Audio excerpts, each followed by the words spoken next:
یہ میری خوش قسمتی کہ میں حضور کا امت ہوں، ساری زندگی اس کا شکریہ ادا کرتا رہوں تو حق شکر ادا۔ ہم حضور کے امتی، نبی انتظار کرتے رہے، نبی منتظر رہے۔ حضرت خلیل اللہ کی بارگاہ میں پکار رہے ہیں، ربنا وابعث فیہم رسولا، مالک رسول بھیج دے۔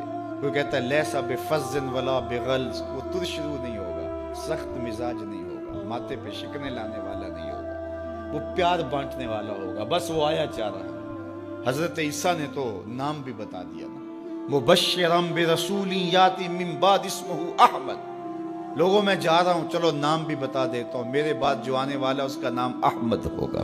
نبی انتظار کرتے رہے، 12 نبیوں نے انتظار کیا حضور کی امت میں ہونے کے لیے، تمنا کی۔ نستورہ راہب انتظار کرتا رہا، بحیرہ راہب انتظار کرتا رہا۔ شب ہجر کی سختیاں کوئی اس سے جا کے پوچھے، تیری راہ تکتے تکتے جسے صبح ہو گئی۔ زندگیاں گزار دی انہوں نے۔ سلمان فارسی کی کہانی سن لو، مجوسی کے بیٹے تھے، حق کی طلب میں نکلے، باپ نے گھر سے نکال دیا، ایک پادری کے پاس جا کے رکے، زندگی بھر اس کی نوکری کی۔ جب اس کا آخری وقت آیا، اس نے کہا میری تدفین کے بعد غموریہ چلے جانا، وہاں کا پادری خدا رسیدہ ہے، تجھے اس سے کچھ مل جائے گا۔ کہتے میں وہاں سے غموریہ آ گیا، پھر اس پادری کی ساری زندگی خدمت کی۔ جب وہ مرنے لگا تو اس نے کہا کوئی ایسا شخص نہیں ہے جس کے پاس اب میں تجھے بھیجوں، لیکن نبی آخر الزماں کے ظہور کے لمحے آ گئے۔ تو یہاں سے یثرب چلا جا، وہ اس نبی کی ہجرت گاہ ہوگی، تیری زندگی سنور جائے گی، تو نے بڑی محنت کی ہے، بڑی نوکری کی ہے میری۔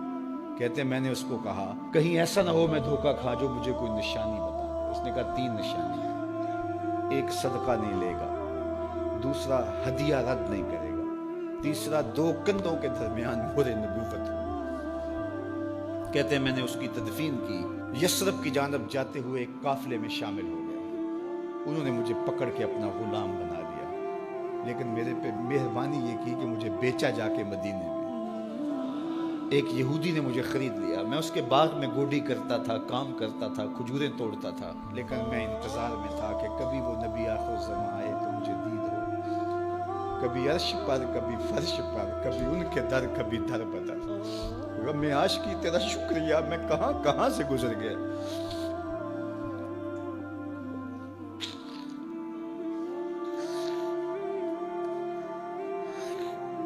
کہتے ہیں ایک دن میں اپنے باغ میں کھجوریں توڑ رہا تھا کہ ہواؤں میں مستی پیدا ہو گئی، اور ہر سمت سے طلع البدر علینا کی صدائیں گونجنے لگی۔ میں سمجھ گیا کہ وہ لمحے آ گئے، میں نے چھلانگ لگا دی اور دوڑ پڑا۔ میرے آقا نے سمجھا شاید غلام بھاگ گیا، اس نے دوڑ کے مجھے پکڑ لیا۔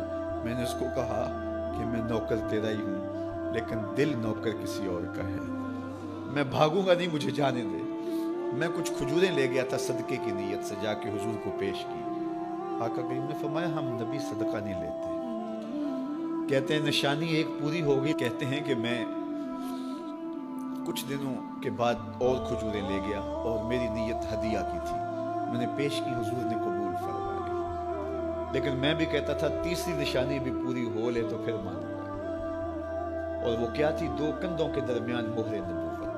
کہتے ہیں ایک دن حضور میرے باغ میں آئے، اور آقا کریم نے اپنے مبارک کندھے پہ چادر رکھی ہوئی تھی، اور چادر کی اوٹ میں مہر نبوت چھپی ہوئی تھی، اور میں پیچھے ہو کے دیکھتا تھا، اور میری آرزو یہ تھی کہ کوئی تیز جھونکا ہوا کا آئے اور چادر ہٹ جائے اور میں مہر نبوت کی زیارت کر لوں۔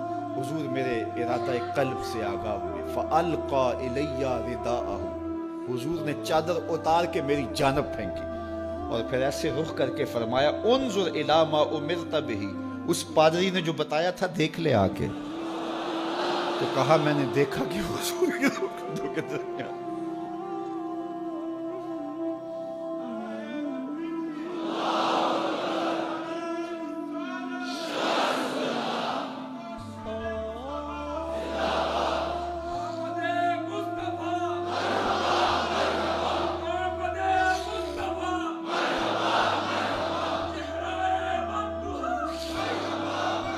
شب ہجر کی سختیاں کوئی اس سے جا کے پوچھے، تیری راہ تکتے تکتے جسے صبح ہو گئے۔ ہم نے تو کوئی انتظار نہیں کیا نا، ہم نے تو کوئی دکھ نہیں سہا، ہم سوئے تھے مقدر جاگ اٹھے.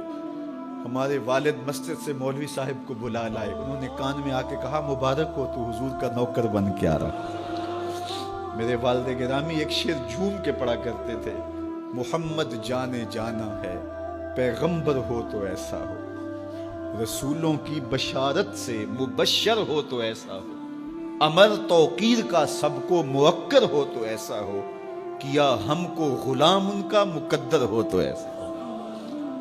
میں اپنے مقدر پہ قربان نہ جاؤں, آپ اپنے مقدر پہ نثار نہ جائیں.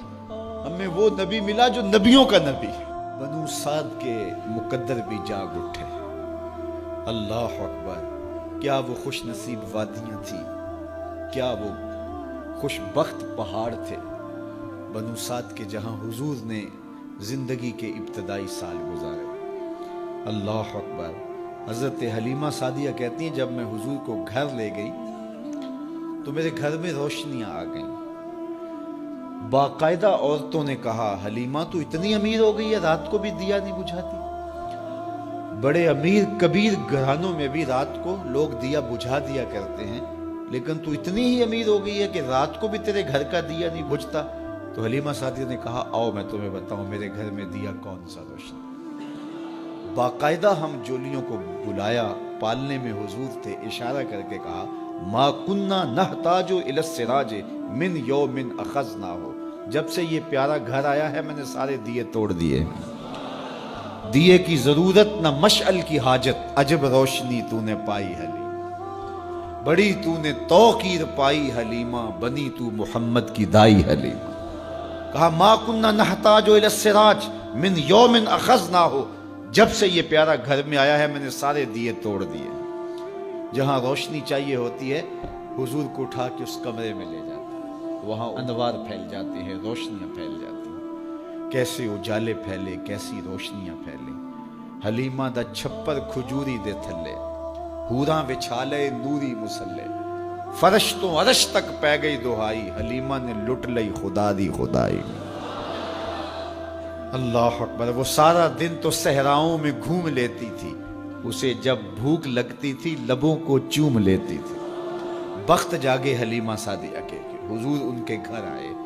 اللہ اکبر. جدھر سے گزرتے گئے نور پھیلتا گیا, انوار پھیلتے گئے. حضرت سیدہ طیبہ طاہرہ حضرت عائشہ سلام اللہ علیہا فرماتی ہیں کہ میں کچھ سی رہی تھی کہ میرے ہاتھ سے سوئی گر گئی. اب حضور کے گھر میں دیے میں جلانے کے لیے تیل بھی نہیں تھا. میں پریشان تھی, سوئی گر گئی. اتنے میں حضور تشریف لائے. حضور مسکرائے, کہتی ہے میں نے گمی ہوئی سوئی تلاش کر لی. اللہ اکبر. تو یہ روشنی تھی, یہ انوار تھے. اللہ اکبر. اذا ضحک یتلالع فی الجدر, جب حضور مسکراتے تھے سامنے والی دیواروں پہ عکس پڑتا تھا. اللہ اکبر. جب مسکراتے تھے نور پھیل جاتا تھا. اذا تکلم رؤیا کالنور یخرج من بین ثنایاہ, حضور کے سامنے والے دانتوں میں ہلکا سا فاصلہ تھا, اور جب آقا کریم گفتگو کرتے تھے وہاں سے نور کی کرنیں چھن چھن کے نکلتی تھیں, انوار پھیل جاتے تھے. ایسا نوری ماحول, ایسا نورانی چہرہ. حضرت ابو ہریرہ بولے کل قمر لیلۃ البدر لم ارى قبلہ ولا بعدہ مثلہ. کیا پوچھتے ہو, 14ویں رات کا چمکتا ہوا چاند تھے میرے حضور. پھر کہا نہیں نہیں نہیں, حضور جیسا نہ پہلے دیکھا نہ بعد میں دیکھا. حضرت حسان بن ثابت پاس کھڑے تھے. کہا دیکھتے کیسے, کسی ماں نے جنم دیا ہوتا تو دیکھتے. خدا نے وہ سچائی پن چھڑیا جدے وچ محمد نو ٹالیا سی. حسینہ جمیلہ دا منہ موڑ دیتا, محمد بنا کے قلم توڑ دیتا. مثل او در عالم امکان متصور نیست. حضرت شیخ مجدد کہتے ہیں حضور کی مثل بزم عالم میں ممکن ہی نہیں ہے, ہو ہی نہیں سکتا. اور اقبال کا لہجہ بھی دیکھیے, رخ مصطفیٰ ہے وہ آئینہ کہ اب اس سا دوسرا آئینہ, نہ کسی کی بزم خیال میں نہ دکان آئینہ ساز میں. تو وہ پیکر تراشا, وہ پیکر تراشا, مکھ چند بدرشا شانی ہے, متھے چمک دی لاٹ نورانی ہے, کالی زلف تیک مستانی ہے, مخمور رکھی ہن مد بھری. کیسا جمال دیا, کیسا حسن دیا. اچھا بریلی کے امام سے بھی پوچھ لیجئے. اللہ اکبر. بل بل نے گل ان کو کہا, کمری نے سروے جاں فضا. بلبل کی منتہائے پرواز تو یہی ہے نا، کسی کو پھول کہہ دے. بلبل نے گل ان کو کہا، کمری نے سروے جاں فضا، حیرت نے جھنجھلا کر کہا یہ بھی نہیں وہ بھی نہیں. خورشید تھا کس زور پر، کیا بھر کے چمکا تھا قمر، بے پردہ جب وہ رخ ہوا یہ بھی نہیں وہ بھی نہیں. وہ حسن دیا وہ جمال دیا اللہ نے اپنا.